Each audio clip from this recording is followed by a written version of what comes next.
Link public करने से पहले मैं एक वाकया भी सुना दूं आप हजरात को। आसिम भाई, थोड़ा दिलचस्प वाकया है।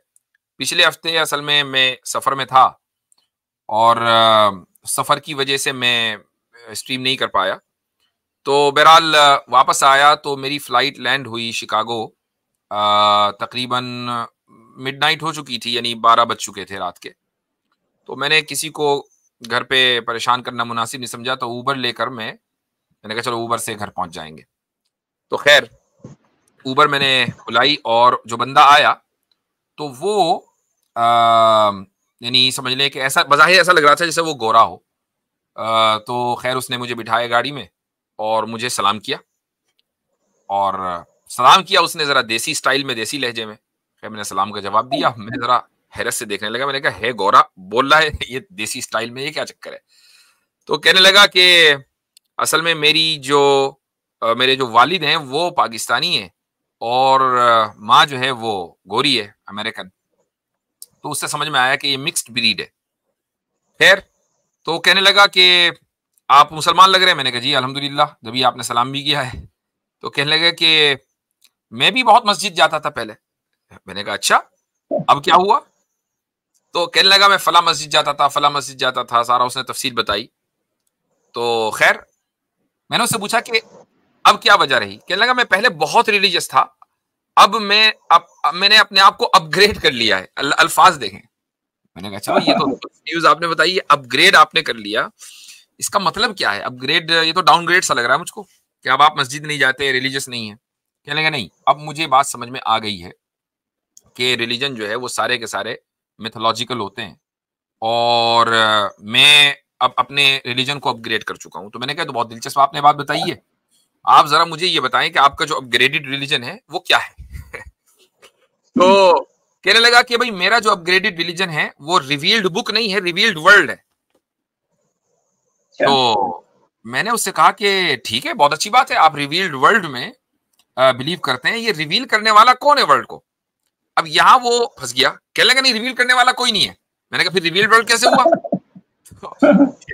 कहने लगा कि ये तो मैंने आपको समझाने के लिए कह दिया। मैंने कहा मुझे वर्ल्ड को समझने के लिए रिवील्ड का इजाफा करने की जरूरत नहीं है, मैं वर्ल्ड को बगैर रिवील्ड के भी समझ सकता हूं, मुझे दिख रहा है।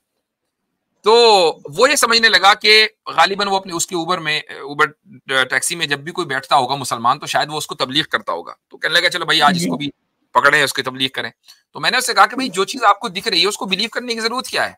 वो तो दिख रही है, बिलीव आप उस पर करते हैं जिसको जो दिख नहीं रही है। मैंने कहा जब वर्ल्ड आपको दिख रहा है तो इसमें बिलीव करने की क्या जरूरत है? बस है तो है। अब यहां से उसने शुरुआत की एवोल्यूशन पे। तो रास्ते में गुजरे तो करीब में एक इस तरह का मैदान सा था, झाड़, वहां पर वो कुछ दरख्त वरख्त लगे हुए थे। तो कहने लगा कि देखो रात का वक्त है, यहाँ पर रैकून एक किस्म का जो है बड़ा सा जानवर होता है, वो जो है एक खरगोश को मार रहा होगा। इसी तरीके से बहुत सारे खरगोश आज मरेंगे, लेकिन रैकून मरेंगे। इस तरह लाइफ ईट्स लाइफ, इस तरह की बात करने लगा वो। और इस तरीके से दुनिया चल रही है और ये हमेशा से इसी तरीके से चलती आ रही है। तो मैंने कहा भाई ठीक है, तो तुम एवोल्यूशन पर बिलीव करते हो? तो कहने लगा जी एवोल्यूशन जो है वही रियलिटी है, खुदा की कोई हकीकत नहीं है, ये मेरा अपग्रेडेड रिलीजन है।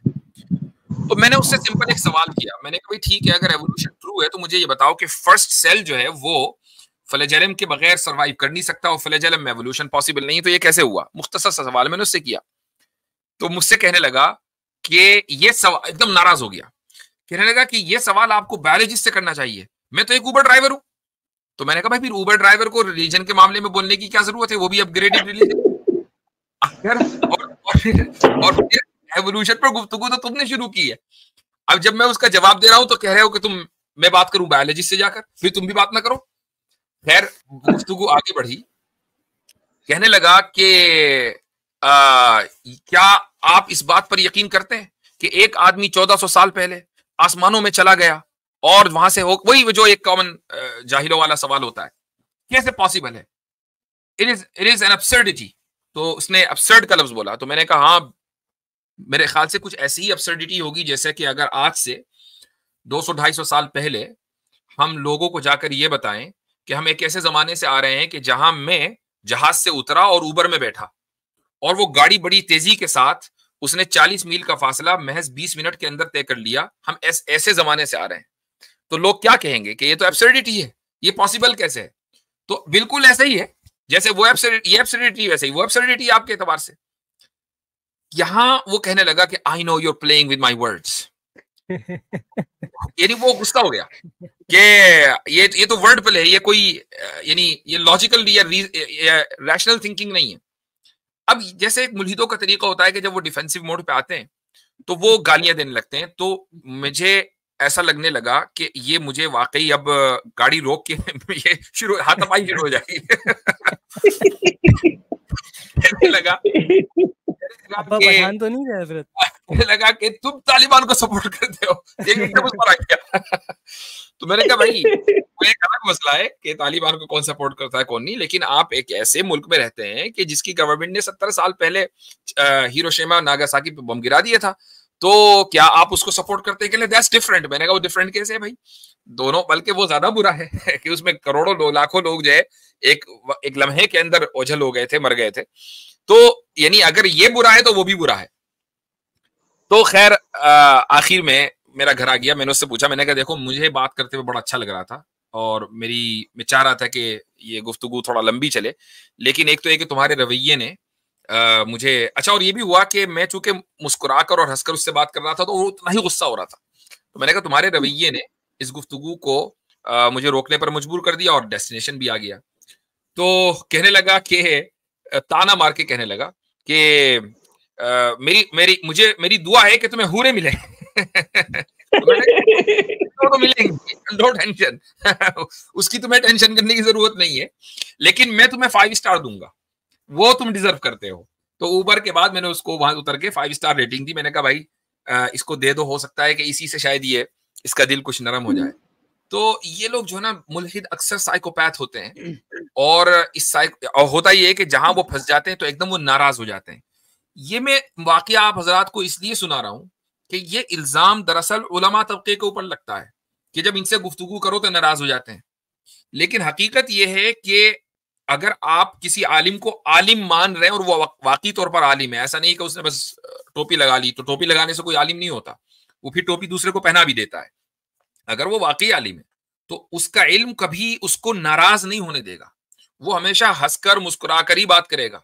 जाहिल मुल्हिद चूंकि अक्सर जाहिल होता है, उसको नहीं पता होता, उसको जैसे मैंने बताया कि उसको लैंग्वेज का नहीं पता, उसको दुनिया में क्या हो रहा है नहीं पता, उसको मैंने शुरू में बताया कि उसको लिटरली वॉशरूम इस्तेमाल करने के बाद तहारत कैसे करनी है उसका नहीं पता होता, तो वो इतना जाहिल होता है। तो जाहिर है कि अपनी जहालत में उसको गुस्सा आना है। तो वही हुआ कि उसको गुस्सा आया। वो मैंने उससे आखिर में ये भी पूछा, मैंने कहा मुझे बस ये बता दो कि तुम किस दीन को प्रीच कर रहे हो, जो अपग्रेडेड दीन है या ये डाउनग्रेडेड तुम्हारा रवैया है, किस चीज को तुम प्रीच कर रहे हो? मुझे तो ऐसा लगा तुम्हारे रवैये से कि तुम एक डाउनग्रेडेड जो तुम्हारा अप्रोच है, ह्यूमन अप्रोच, तुम उसको प्रीच कर रहे हो। तो एनीवेज ये एक वाकया हुआ, तो मैंने कहा चले आपके साथ शेयर करते हैं। और मुल्हिद का जो रवैया वैसा ही होता है। उससे तो आपने ये नहीं बताया कि जाते जाते मैंने उसको ये भी कह दिया कि अवैस इकबाल को अनसब्सक्राइब कर देना। इसी तरह की गुफ्तगू मेरी एक मुल्हिद के साथ हुई, वो भी गोरा था अंग्रेज, ऑनलाइन उससे बातचीत चल रही थी, तो वो मुझे इवोल्यूशन पे दलाइल देने लगा कि इवोल्यूशन सही है और ये दुरुस्त है, और तुम जो है वो एक वर्ल्डली जो एक फिक्शनल कैरेक्टर है उसके ऊपर यकीन रखते हो। तो मैंने उससे बिल्कुल छोटा सा अतना सा सवाल किया जिस तरह आपने उससे सवाल किए थे। मैंने कहा जिस इवोल्यूशन मॉडल को तुम मानते हो तो क्या वो फाइलेटिक ग्रेजुअलिज्म है या पंक्चुएटेड इक्विलिब्रियम? बस ये कहना था। उसके बाद वही आपके साथ जो मोड हुआ वो मेरे साथ हुआ, गालियां। या ऑलमोस्ट गाली। यानी कि इनको खुद नहीं पता कि जिस चीज को ये प्रीच कर रहे हैं वो they don't even know about that, उसकी बेसिक कुछ नहीं पता है।